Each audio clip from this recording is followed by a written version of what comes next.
Yeah, good evening. Hi. Thank you all for coming out tonight. As you can see, that first tune was called Emblems.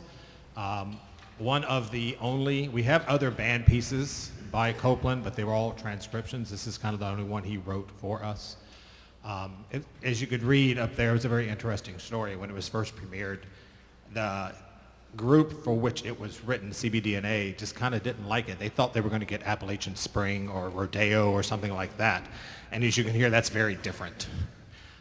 So it literally wasn't played for 25 years after the premiere.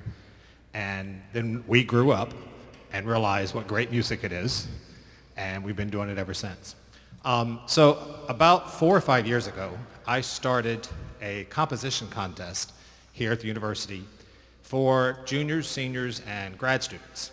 And just to give an opportunity for our composition majors to write pieces for band, mainly to get them to think of this ensemble as a really legit performing ensemble, so that when they go out into the world, they want to continue writing for bands. That's kind of the back reason to it. The educational reason is to make sure that they have an opportunity to have their works played. So we do this every odd-numbered fall. Every odd-numbered fall. So we're going to do it again this coming fall. What we're about to do right now, the piece we're about to premiere, was the one of 4 that actually won the competition 2 years ago. So this is the last of the 4 pieces that we are premiering.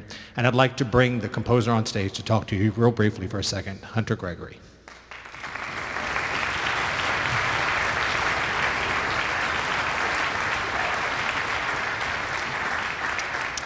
All right.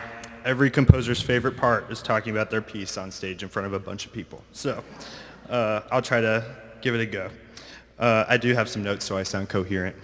So Iditarod was actually written in my last year at Houghton College. It's a small school that probably 3 of you have heard of. And it's actually named after the dog race, kind of just for fun. And this, for a choral composer guy, I normally write like 4 to 8 parts, and then suddenly I decide to write for Wind Symphony, which is 30 some odd parts and so many colors that I hadn't gotten to manipulate before.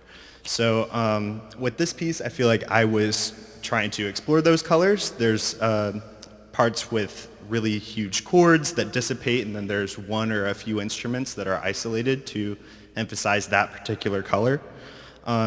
And as with a lot of my compositions, there's a groove that's very irregular and mixed meter, so it requires a lot of agility across the sections. And sorry about that, Ryan. So I do want to thank Ryan, and I want to thank the Wind Symphony for workshopping this piece, and Ryan's worked with me very closely discussing how we want this performed and how we want it to come off and sound. So without further ado, enjoy.